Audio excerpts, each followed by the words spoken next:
Jujutsu Kaisen, saison 3, The Killing Game, la traque meurtrière, épisode 7, un épisode où il se passe pas mal de choses, un épisode où on voit un peu que ça sublime un peu les explications du manga, ça devient tout de suite beaucoup plus digeste, un épisode avec une mise en scène très très stylée, on va en parler évidemment, mais j'ai envie de te dire déjà de base, enfin la traque meurtrière commence pour de vrai, enfin on met les pieds dedans, et ça c'est plutôt cool, oui. Mais avant, le Spatule Jump 0, 1 et 2 sont disponibles dans ce nouveau format, le format A5 mais aussi en grand format, le format classique, standard, premium, collector, appelle ça comme tu veux, sur Ulule, en précommande. Le principe est simple, c'est un peu mon Shonen Jump à moi, 5 artistes mangaka francophones proposent 5 histoires courtes, intégralement conçues, imprimées en Bretagne, 100% indépendants, pour supporter la création indépendante française. Ça se passe dans le lien en description comme d'habitude. On est à plus de 60% de l'objectif, mais je sais qu'on peut aller beaucoup plus loin. Je le sais, oui. Voilà, je compte sur vous, ça se passe en commentaire épinglé et en description. Place au reste de la review, bien sûr. Oui. L'épisode commence avec une scène très très cool où on voit Kenjaku apparaître dans les songes, je vais vous dire, d'un peu des randoms qui sont bloqués dans ces barrières. Alors j'ai trouvé cette scène intéressante d'une part parce que ça montre un peu la dualité du personnage. C'est que c'est un personnage qui peut se montrer fourbe, cruel, vicelard, mais qui est aussi capable de faire preuve d'une certaine bienveillance. Voilà. Alors, apparemment, il a mis un sort en place pour qu'au moment où ces barrières s'activeront et que le Killing Game, la traque meurtrière commencera, les civils qui ne sont pas exorcistes pourront quitter la zone. Voilà, mais ils pourront quitter la zone qu'une fois. S'ils re-rentrent dedans, tant pis pour leur gueule. C'est pour ça qu'il y a une espèce de dualité. Il leur offre une porte de sortie, parce qu'en fait, ces gens-là l'intéressent pas, mais d'une certaine manière, c'est un peu pour eux qu'il fait ça aussi. Parce que lui, il veut, si j'ai bien compris, le but de Kenjaku, c'est un peu de démocratiser, universaliser l'énergie occulte. Que tout le monde ait de l'énergie occulte, comme ça, l'hégémonie du monde de l'exorcisme et les règles du monde de l'exorcisme et du monde des fléaux, par extension, n'auraient plus lieu d'être, vu que tout le monde serait des exorcistes. Je crois que c'est ça son objectif, si j'ai bien compris. Donc forcer l'humanité à évoluer. Donc il n'est pas là pour la détruire. Il est là pour la faire grandir, quitte à faire aussi des trucs sales. C'est-à-dire que ça fait 1000 ans que le gars prépare, peut-être pas 1000 ans, mais ça fait des siècles qu'il prépare son plan. Donc il est quand même prêt à trahir, mentir, tromper, tuer. Mais c'est pour un but noble. Dans son esprit à lui, hein, attention. Donc j'ai bien aimé cet aspect du personnage, mais même la scène en elle-même est très très cool. Il y a vraiment un petit côté onirique avec la musique et tout. Tu te dis à quel moment il va se passer une dinguerie. Tu sais, en même temps, la scène, elle est vachement apaisante, parce qu'il se montre vraiment apaisant, rassurant vis-à-vis de la fille, parce que la fille n'est pas en train de paniquer, tu vois. Elle fait « Ah bah attends, je suis en train de dormir, en fait. Ouais, donc je vais t'escorter, si tu veux bien, en dehors de la zone. Et puis voilà. Hein, et puis avant de partir, elle lui dit quand même « Bon bah merci d'avoir été pote avec mon fils. » Bon déjà, ça c'est une info intéressante. On savait que Yuji Itadori était le fils de Kenjaku, que Kenjaku était sa mère. Ou plutôt que Kenjaku a pris possession du corps de sa mère pour faire des saletés avec son père et donc donner naissance à Yuji. Voilà, donc Yuji n'est pas un humain classique. Voilà. En revanche, le fait qu'il ait trouvé les potes de Yuji, parce qu'en fait les personnages qu'on voit, c'est les deux potes de Yuji dans l'épisode 1 de Jujutsu Kaisen, dans le chapitre 1 du manga. Fallait s'en souvenir, moi au début je suis mais c'est qui cette pute, celui-là, attends c'est qui cette meuf là, on la connaît? Parce que j'ai su tout de suite qu'il parlait de Yuji évidemment, je fais attends c'est qui? Et après quand j'ai vu l'autre gars, je fais mais oui! C'est les deux personnages de l'épisode 1. Bref. Donc ça veut dire que le Kenjaku, il veille sur Yuji depuis tout ce temps en fait. Comment il peut savoir que c'est ses potes? Et ça prouve aussi qu'il a une certaine affection pour Yuji. Alors, est-ce que c'est une affection sincère ou c'est un intérêt intéressé? Ouais, ma phrase, elle est bien française. Et du coup, ça fait mettre plein de choses en perspective par rapport au personnage de Yuji, parce que même à un moment, Yuji et Megumi parlent, et comme... bon, je saute un peu les étapes de l'épisode, mais c'est pas très grave. À un moment donné, t'as Kagune, non, merde, comment il s'appelle? Le petit insecte qui sert de tablette là pour participer à la traque meurtrière qui arrive, et ils se posent tous la question que je m'étais posée la semaine dernière, c'est mais comment ça se fait qu'il y en a un qui est pour Yuji alors que Yuji n'a pas encore participé? Donc l'explication ce serait que, parce que Sukuna a passé un pacte avec Keijaku à une époque, il est automatiquement pris dans la traque meurtrière. Et là, Megumi fait, mais attends, c'est bizarre quand même, parce que t'as avalé les doigts de Sukuna volontairement. Du coup, ça laisse entendre que peut-être Yuji Itadori aurait été programmé d'une certaine manière pour, si l'occasion se présentait, ingérer les doigts de Sukuna. C'est comme ça que j'ai compris le truc. C'est un truc que j'avais pas forcément capté quand j'avais lu le manga, mais peut-être à tort, peut-être que en fait il y avait parlé de ça, c'est pas ça qu'il fallait comprendre. Mais si c'est ça, ça devient très intéressant. Mais du coup, il va falloir expliquer un peu plus le bail, parce qu'il me semble, encore il arrête de parler du manga, mais dans le manga c'est pas plus expliqué que ça, il me semble.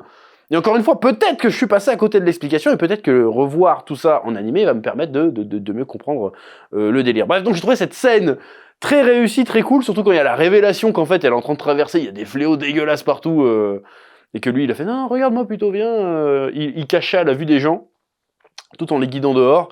J'ai trouvé ça très très cool. Voilà, la révélation qu'en fait, non mais la ville elle est baisée, il y a des fléaux partout, j'ai trouvé ça très très stylé. Ensuite, on retrouve, si ma mémoire est bonne, dans cet ordre-là, on retrouve donc Akari et les autres sur le toit là. Et donc Akari nous dit que lui, son but, en fait, ce serait aussi de réformer ou de changer les lois de l'exorcisme. Mais du coup, il veut bien les aider à arrêter la traque meurtrière. Mais une fois que ça sera fait, vous m'appuierez pour changer les lois de l'exorcisme. Et au début, il dit, bon, de toute façon, c'est baisé parce que personne vous écoutera. Et là, la scène, elle est rigolote. T'as Megumi qui fait ah mais c'est moi le chef du clan Zenin en fait donc je pourrais t'aider et puis après t'as le gars il est ah super viens pote il fait tout son mignon il fait viens pote il fait ok d'accord et après t'as la petite phrase qui dit ouais bon en fait le lendemain le clan Zenin sera éradiqué donc en fait il s'est fait baiser. C'est un petit peu drôle et puis ça montre un peu aussi les indices de temporalité que tout se passe pas en même temps. Voilà bon, pour moi c'est tout se passer en parallèle en fait non au moment où eux sont là il y a Maki qui est pas encore en train de défoncer tout le monde.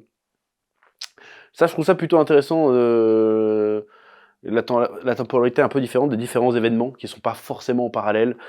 Ça, j'ai trouvé ça plutôt cool. Puis pareil, l'explication de leur plan d'action, maintenant qu'ils peuvent rentrer dans la traque meurtrière, donc ils vont se rendre dans les 2 arènes de Tokyo, si j'ai bien compris. Il y a la 1 et la 2, si j'ai bien compris. Sachant qu'il y a le Panda et Akari qui vont dans la 2, ou la 1, je sais plus. Enfin, il y en a une où ça va être Panda et Akari, et l'autre, ça va être Megumi.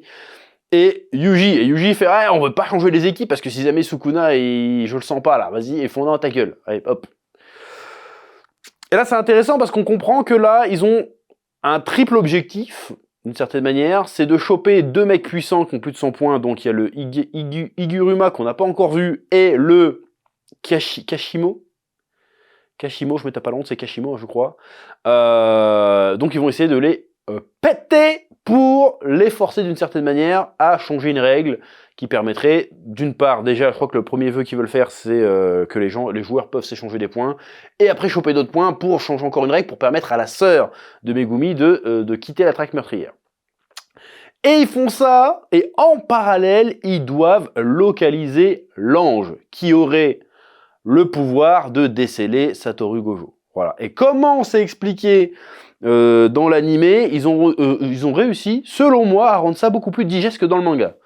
Ne serait-ce que déjà par la mise en scène, parce que dans le manga, c'est très des gros dialogues, là c'est une phase un peu Togashi dans le manga, si ma mémoire est bonne. Là, c'est bien expliqué. Et encore une fois, il faut que je revienne un peu sur le côté mise en scène de l'épisode. Alors, il y a des gros moments de bagarre, évidemment, mais moi, ce qui m'impressionne le plus, c'est le moment où il n'y a pas de bagarre. Justement, la scène des explications, il y a combien d'animés qui se seraient contentés de faire des espèces de travelling sur la tête des personnages ou des plans sur des décors vides pendant que les gars discutent. Là non. Alors comment on va donner de la vie à cette scène de dialogue qui dure assez longtemps? Eh ben on va les filmer pendant qu'ils se déplacent. On va les filmer. T'as compris ce que je veux dire? On va les suivre un peu en espèce de plan séquence pendant qu'ils descendent les escaliers. Et au fur et à mesure qu'ils descendent, qu'ils passent dans la lumière, il y a une révélation, il y a une prise de conscience, il y a quelque chose. C'était très très cool la discussion dans l'escalier, j'ai trouvé. Et pareil, à la fin, quand Yuji suit un ancien camarade de classe, qu'on n'avait jamais vu, hein, il me semble, et que Megumi de son côté suit une meuf avec des cheveux en scorpion bizarre là, j'ai oublié le nom de la meuf, hein, ça me reviendra à un moment donné. La mise en scène est très très cool aussi, hein, parce que tu sais pas en fait, c'est des alliés, c'est des ennemis, et tout le long t'as l'espèce de suspense. Genre, ils sont cachés, parce qu'en fait tu vois pas, à un moment donné, il y a les mecs qui parlent, ceux qui suivent là, et on voit pas leur visage, ils sont cachés. Et tu dis waouh, du coup ça instaure une espèce de tension latente en mode ok, alors elle raconte des couilles, à quel moment elle va attaquer, qu'est-ce qui va se passer, et à la fin, grosse révélation, les deux disent pas la même chose. Ils disent ouais non mais Guruma il a Shinjuku, et l'autre non pas Shinjuku, ah Ikebukuro, et l'autre fait non il a Shinjuku. Bah si c'est ça en fait, Shinjuku Ikebukuro. Oh putain, qui ment, qui dit la vérité, tu ne sais pas en fait. Là, j'ai trouvé la mise en scène et la révélation amenée assez géniale. Alors, j'ai pas souvenir comment c'est fait dans le manga là pour le coup, mais j'ai trouvé ça assez génial pour le coup comment c'était fait. Alors ensuite, c'est un animé qui, encore une fois, de par la mise en scène, est très généreux et sublime le manga, parce que moi, il y avait un combat que j'avais trouvé nul à chier dans le dans le manga. Hein, c'est quand il se bat contre le couple, la meuf avec les cheveux roquettes, les cheveux avion, et le mec avec les cheveux hélicoptères. Dans le manga, je fais attends, qu'est-ce qu'on s'en bat les couilles de ces deux cons. Surtout comment il one shot la fille dans l'animé, il prend un bout de je sais pas quoi qui traîne, il fait bah, hop, c'est bon réglé. Et comment il pète la gueule au moustachu après, il fait bon, à quoi il servait là. Bon, évidemment, j'ai compris, c'était pour signifier à l'audience que il arrivait dans une zone de PUBG, voilà, c'est ça, et ils ont essayé de le spawn kill. Non, c'est pas ça, c'est quoi les termes? Ça fait des années que j'ai pas joué à PUBG ou à Fortnite. Fortnite, j'ai joué une fois, mais tu sais, des fois, il y a des mecs qui atterrissent très très vite et ils attendent que les autres mecs atterrissent pour les fumer. Je sais plus c'est quoi le terme technique, vous me direz dans les commentaires, si toutefois vous jouez encore à ce genre de jeu. Mais voilà, ils sont sur une map de PUBG, en fait, et le gars, il allait se faire sniper direct, et puis en fait, non, parce qu'il est cheaté. C'était assez stylé. Mais ils ont réussi à rendre ça cool à regarder dans le manga. Franchement, j'avais trouvé ça. Qu'est-ce qu'on s'en bat les couilles. Puis même, est-ce que eux, c'est des nouveaux exorcistes? Bah, c'est pas des anciens parce que il y a 1000 ans, tu pouvais pas avoir de pouvoir d'avoir des avions, ça n'existait pas. C'est débile. Donc, est-ce que eux, c'est des nouveaux exorcistes? Parce que si c'est des nouveaux exorcistes, ils se sont fait sacrément baiser. Hein. T'imagines, t'as une vie normale, tu te réveilles, t'as des cheveux avions et des cheveux hélicoptères. Alors qu'à côté, tu vas avoir des mecs qui ont des pouvoirs, mais laisse tomber les trucs cheatés de fou. Et toi, t'as des cheveux avions. et ton boyfriend, il a des cheveux hélicoptères. Alors c'est certainement très pratique pour voyager pas cher et pour faire un Uber Eats. T'as des couilles à faire, t'as des couilles en or à faire. Mais pour la bagarre,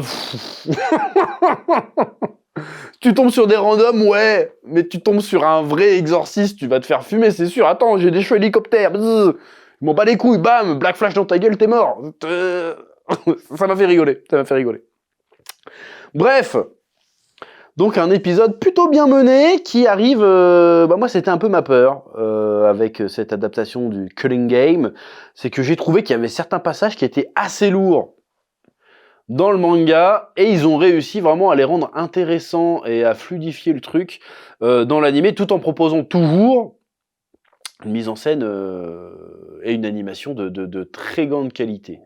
Voilà, donc un épisode assez dense, on pourrait dire un peu qui part dans tous les sens d'une certaine manière, parce qu'il y a différents tons en fonction des scènes et tout, mais tu sens que ça va quand même dans une direction qui a un vrai plan, et on n'est pas trop perdu par tout ce qui se passe. Je trouve, comparé au manga, encore une fois, mais ça c'est mon avis personnel, hein, c'est mon ressenti, je vous le partage, parce que je parle de l'animé et j'ai lu le manga, donc je fais des parallèles, je ne spoil pas ou quoi que ce soit, mais je fais des parallèles. En quoi j'apprécie cette adaptation animée de très haute voltige. Voilà, ça veut dire que dans les épisodes qui arrivent, là, il doit rester 3-4 épisodes, peut-être 5, on va se manger des trucs... Parce que là, le combat contre Jean Hélicoptère et Jean Fusée, enfin Jeanne Fusée, ils ont réussi à faire un truc très très stylé. Alors imagine les combats qui arrivent là. Je sens qu'on va bien manger. Alors il y aura certainement une polémique certainement par rapport à un certain choix musical à un moment donné. Mais même moi, je veux voir le Higuruma là, je veux voir ce que ça donne en animation. Je trouve que ce personnage dans le manga, autant moi Kari, il m'a jamais trop dans le manga, il m'a touché sans faire bouger l'autre. Autant l'autre là. L'autre, j'aime bien sa gueule et j'aime bien son pouvoir. Je trouve qu'il a un certain flow. Voilà, il sert pas à grand chose, mais je le trouve stylé. Bref, c'est à peu près tout ce que j'avais à dire pour l'épisode de cette semaine de Jujutsu Kaisen. Voilà, vous excuserez le manque de montage de cette review parce que en fait, on a eu une galère, donc j'ai ramené tout le monde chez eux, du coup je me retrouve tout seul. Bref, compliqué. Merci d'avoir regardé cette petite review. Je vous laisse le soin de me dire ce que vous en pensez en commentaire. Je vous laisse le soin aussi d'aller jeter un œil à la page du Spatule Jump. N'hésitez pas à soutenir ce projet, vraiment, c'est très important. Et je vous dis à très bientôt sur Spatule Bro pour de nouvelles vidéos. Oui.